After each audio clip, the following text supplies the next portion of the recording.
네, 지난해 말부터 시작된 주택 매매거래 감소세가 이어지고 있습니다. 지난 3월을 보면 지난해 같은 달보다 30%나 줄었다고 하는데요. 지금과 같은 거래량이 정상적인 수준인지 아니면 다시 늘어날 수 있는 것일까요? 그것도 아니면 반대로 더 줄어들까요? 주택거래 상황 진단해 보도록 하겠습니다. 정기영 해설위원 함께했습니다. 안녕하세요. 네, 안녕하십니까? 자, 국토부가 발표한 자료가 있는데요. 먼저 3월 거래량 통계부터 살펴볼까요? 네, 이번에 그 국토교통부에서 발표한 자료를 보면 3월 주택 매매 거래량은 한 7만 7천 건으로 집계가 됐습니다. 이건 전년도하고 대비를 하면 전년 3월 달보다 한 30.4%가 감소한 것으로서 상당히 거래량이 줄은 것이죠. 그런데 작년에는 이제 유달리 거래가 많았기 때문에 최근 5년 동안의 그 평균치를 가지고 한번 비교를 해보니까 그래도 한 9.9%가 감소한 것으로 나타났습니다. 그래서 금년에 3월 달에는 상당히 거래량이 줄었다 이렇게 볼 수가 있고요. 그런데 이제 한 가지는 그 지난 2월 달에 비해서는 오히려 31% 정도가 또 증가를 해서 약간의 그 반등의 또 그런 그 양상도 보이고 있습니다. 그러면 그 3월 달에 아니고 1, 4분기 1월에서 3월까지를 살펴보면 총 19만 건 정도가 거래가 됐는데 이것도 작년 그 1, 4분기 대비해서 한 26% 정도가 감소한 수치가 되겠습니다. 그러나 이제 5년 평균치로 보면은 한 3.5% 정도 거래량이 감소한 것인데 이것은 뭐 그렇게 큰 숫자는 아니다라고 이제 볼 수는 있겠습니다. 그리고 그 공식 기관은 아닌데요. 그 오늘 그 부동산 정보업체가 또 발표한 자료가 하나 있습니다. 지금 4월 달에 지금 진행 중에 있지만 아직 4월 말까지 되지 않았지만 그 일평균 거래량을 가지고 비교를 해보니까 일평균 한 468건이 지금 거래가 된 것으로 나타나고 있습니다. 그래서 이것은 오히려 그 좀 회복 조짐이다 이렇게 그 부동산 정보업체에서는 보고 있는데요. 작년보다는 좀 낮은 수준입니다. 작년 워낙 높았기 때문에. 그러나 2013년 그리고 2014년보다는 오히려 이제 거래량이 좀 웃돌 전망이다 이렇게 보고 있고요. 이러한 그 요인으로서는 지금 거래량이 많이 감소한 것이 그 2월 달에 서울에 이제 부동산 담보대출을 많이 이제 여신 심사를 강화를 했었습니다. 근데 이런 것들이 이제 소비자들이 좀 적응을 이제 해서 어느 정도 회복기에 접어들었지 않았는가라고도 보여집니다. 예. 지역별로 보면 지방보다 수도권에서 거래 감소폭이 큰데요. 어떤 특별한 이유가 있을까요? 네, 일단 그 수치를 보면 그 수도권이 그 작년 3월 대비해서 한 34% 정도가 줄었고요.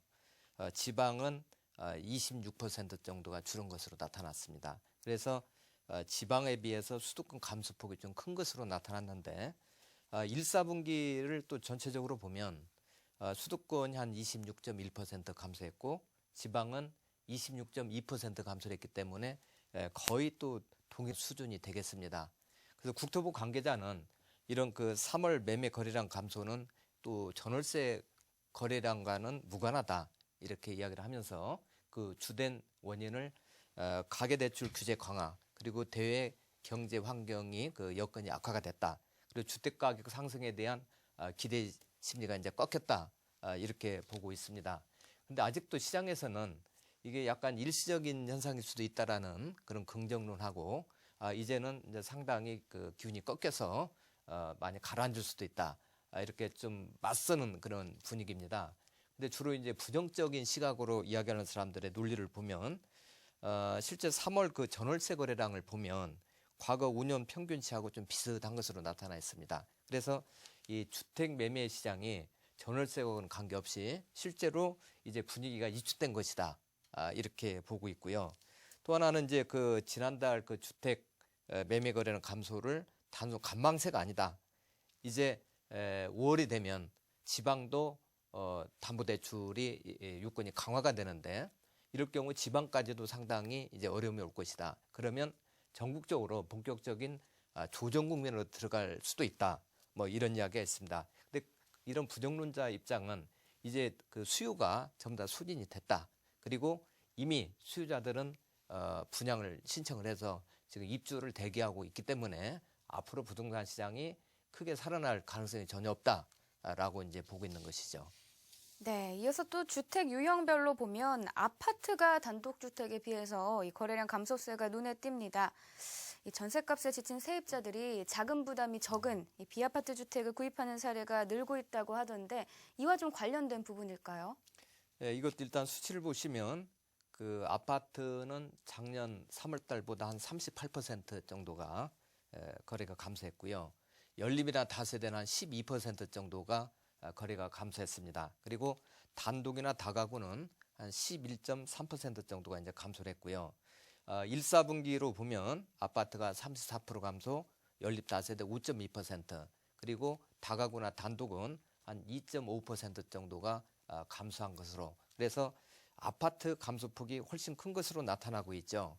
그런데 4월의 경우에는 사실은 아직 그 진행 중이니까 공식적인 발표는 없습니다만은 이 다시 이 단독 다가구의 거래가 상당히 좀 이제 올라가고 있다 이렇게 보고 있습니다. 그래서 아파트 같은 경우는 약간의 이제 그 회복세가 있어도 일평균 거래량이 한 255건으로서 작년은 물론이고 2014년보다도 이 거래량이 많이 감소했다 이렇게 보이는데, 단독이나 다가구는 작년보다는 못하지만 그래도 2014년보다는 이제 웃돈다 거래량이 이렇게 보고 있는 것이죠. 그러면 이런 아파트 값이 이제 급등에 따라서 연립이나 다세대로 이제 옮겨 탔는데, 그나마 이 연립이나 다세대도 또 가격이 많이 오르니까 지금 단독이나 다가구 쪽으로 매수세가 좀 쏠려가고 있는 그 현상을 보이고 있습니다. 네, 물론 이 지난해 주택 매매 거래가 살아나면서 사상 최다 실적을 기록한 것으로 알고 있습니다. 그에 따른 기저효과다 뭐 이런 이야기도 있었는데요. 하지만 최근 2월과 3월 동향을 보면 꼭 그렇지만도 않은 것 같거든요. 예, 이제 정부에서는 그 기저 효과를 이제 이유로 꼽고 있는데요. 그것은 작년도에 워낙 그 많은 거래량이 있었기 때문에 일상적으로 그런 왜곡된 이제 결과가 나오는 거죠. 작년하고 비교를 하면. 그래서 작년하고 비교하는 건 이제 좀 문제가 있는데, 그래서 최근 5년제 평균치를 가지고 보면 그래도 12.2%가 줄은 것으로 나타나고 있습니다. 그러면 결국 이것은 뭔가 다른 부분에서 좀 이유를 찾아야 되는 거 아닌가 이렇게 보여지는데요. 그것은 결국은 그 주택담보대출에 대한 그 규제 강화가 가장 큰 요인으로 일단은 보고 있습니다. 그리고 또 하나는 우리나라 이제 국민들이 그 부동산을 살 때는 앞으로 가격이 오를 것이다 하는 이제 기대감을 가지고 하는데, 이제는 이런 기대감이 많이 줄었다. 즉 가격이 크게 오르지는 않을 것이다. 이렇게 보기 때문에 매수 심리가 이축됐다. 이렇게 보고 있는 것이죠.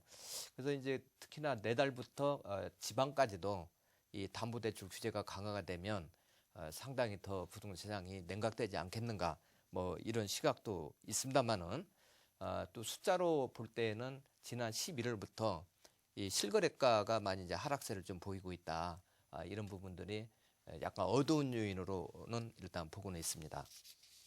네, 또 올해 들어 집값도 조용한 흐름을 보이고 있습니다. 거래량 감소와 연관이 있는 걸까요? 당연히 이제 연관이 있는데요. 그래서 아까도 말씀드렸지만 일부 부정적인 그 시각을 가지고 있는 분들은 지금부터 이제 L자형으로 이제 주택 경기 침체가 시작되는 거 아닌가 이렇게 보고 있고요. 또 하나는 과거에는 이제 전세값이 상승하면 일단 그 수요들이 매매로 갈아타는 경향이 있었는데 이제 이런 것도 패턴이 무너졌다 이렇게 보는 시각이 많이 있습니다. 그 이유는 주로 이제 실질소득이 증가하지 않아서 구매 능력이 떨어졌다 뭐 이렇게 보는 것이죠. 집값이 오르지 않을 것이라는 이제 또 하나 이유로서 이 투자 환금성이 강한 그 아파트의 거래 감소 폭이 연립 다세대나 단독 다가구보다 훨씬 크다. 그렇기 때문에 이게 실질적으로 이제 시장이 좀 가라앉는 거 아니냐 이렇게 부정적으로 보는 게 좀 우세합니다. 요즘에 사실은. 그러나 이제 그 자세히 보면 이 반대의 또 흐름도 있습니다. 뭐냐면 오늘 이제 국토연구원에서 발표를 했는데요. 부동산 그 소비 심리 지수라는 게 있습니다. 이게 100을 넘어서면 앞으로 그 소비를 많이 할 것이다. 이렇게 분석하게 되는데 3월 달 같은 경우 119.1로 나타났습니다. 이거 100보다 높기 때문에 일단은 이 소비 심리가 살아있다. 이렇게 볼 수가 있는데 이것은 지난달보다 오히려 4.6포인트 정도가 상승한 것입니다. 즉 보합에서 이제 상승으로 바뀌었다 이렇게 볼 수가 있는 것이죠. 이 전세 시장 같은 경우는 그 소비 심리 지수가 113.9로 나타났습니다. 오늘 발표 자료를 보면. 그러면 이건 전달보다 한 3.6포인트 정도가 떨어졌는데요. 그래서 전세 시장은 오히려 좀 안정세로 접어들고 일반인들의 이제 소비 심리가 그렇다는 겁니다. 그리고 이 매매에 대해서는 오히려 보합에서 약간 상승세로 바뀌었다. 이렇게 분석할 수가 있겠습니다. 네, 이 매매 부분에서 그래도 소비 심리가 살아나고 있다는 게 긍정적인 것 같습니다. 네네. 또 최근 들어서 강남권 아파트 값이 재건축을 중심으로 반등의 흐름을 보이고 있잖아요. 네네. 그렇다면 좀 이런 분위기가 향후 주택 매수 심리를 살리는데 좀 기폭제 역할을 할 수 있지 않을까 싶은데요. 그 상당히 중요한 변수인데요. 옛날에 IMF 때도 계속 주택이 침체기를 보이다가 2001년도에 강남의 재건축 시장이 뜨거워지면서 이게 전국적으로 확산이 되고 그 기세가 몇 년 동안 이어진 사례가 있습니다. 그런데 요즘에 그 강남 재건축 아파트 시세를 보면 상당히 또 뜨겁게 달궈지고 있다라고 볼 수가 있는데요. 지금 역대 그 최고치를 그 가격을 아예 갈아치우고 천정부지로 계속 솟고 있습니다. 지금 뭐 일반 주택 가격은 아까처럼 그 거래량도 줄고 이 가격도 일부 상승을 하고 있습니다. 지금 떨어지는 게 아니라. 그런데 그 상승폭이 극히 둔화돼 가지고 미미하게 움직이고 있는데 지금 재건축 같은 경우는 상당히 이 수직 상승하고 있다. 예를 들면 개포 주공 1단지에 그 36제곱미터 그 소형 아파트 같은 경우에 지금 7억 6천만 원에서 7억 7천만 원 정도의 거래가 되고 있습니다. 근데 이것은 불과 1개월 전에 한 6억 5천만 원에서 6억 한 1천만 원 정도였거든요. 그러니까 한 달 만에 1억 원이 뛰어버린 것이 된 것이죠. 그래서 요게 그 아파트 같은 경우는 역대 최고가가 한 7억 5천만 원 정도였거든요. 근데 그보다도 지금 더 넘어섰습니다. 그뿐만이 아니고 그 인근의 그 개포 시형 아파트 역시 한 1,500에서 3천만 원 정도 오르고 뭐 주공 3단지라든지 4단지 모두 뭐 2천에서 한 5천만 원 정도가 폭등을 했습니다. 그 또 시장을 분양 시장도 보면 마찬가지인데요. 지금 개포의 그 강남권 재건축이 이렇게 자꾸 뜨거워지는 이유가 지난번에 레미안 그 블레스티지라는 그 브랜드가 분양을 했습니다. 그런데 이게 개포 주공 2단지를 그 이제 재건축해서 분양하는 것인데 평당 평균 분양가가 3,760만 원이었고 일부 평형대는 4,495만 원까지 상당히 높은 금액으로 분양을 했는데 317가구 모집에 무려 1,660명이 모여들었습니다. 이렇게 청약을 10,000명 이상 넘은 경우는 2009년도 이후에 처음이 되겠습니다. 그래서 이 재건축 시장은 굉장히 또 일반 시장과 달리 비정상적으로 뜨거워지고 있다. 이렇게 볼 수가 있는데요. 지금 이렇게 올라가는 이유는 지금 수요와 공급 측면에서 보면 강남은 앞으로 이제 공급이 더 있을 수가 없다. 이런 이제 요인이 상당히 강하게 작용하는 것이라고 볼 수 있겠습니다. 네. 그리고 또 지금 같은 분위기라면 전셋값 상승세는 좀 계속해서 이어질 것 같은데 그렇다면 이 전셋값이 무서워서 내 집 장만에 나서는 수요자들이 좀 늘면서 전반적인 거래량이 살아날 가능성은 없습니까? 일단 그 전반적으로 소득 수준이 낮아서 구매 능력이 떨어진다 이렇게 말씀을 드렸었는데 자관 지금의 이제 관심사는 봄 이사철을 타고 과연 이 주택의 상승을 탈 것이냐 하는 게 상당히 그 관심사가 되겠는데요. 지금 최근에 어느 정도는 이 전세난이 심각하다 보니까 이게 매매 수요로 갈아타는 경우가 많았었는데 지금은 이 전세난도 그렇게 우리가 큰 요인을 보지 않는 것이 전월세 거래량이 2월 달에 많이 늘었습니다. 그렇지만 실질적으로 전세 부분은 줄고 월세로 많이 이제 갈아타고 있습니다. 그래서 지금 월세가 차지하는 비중이 전월세에서 작년도보다 한 4%포인트가 올라가지고 한 46%에 속하게 됩니다. 그래서 이제는 전세난이 이렇게 그 주택 매매로 해서 가격 올리지는 않을 것으로 보이기 때문에 이게 그 크게 전세값이 영향을 주지는 않을 것이다라고 보여집니다. 네, 좋은 답변 잘 들었습니다. 지금까지 정기영 해설위원과 함께 주택거래 상황에 대한 이야기 나눠봤습니다. 고맙습니다.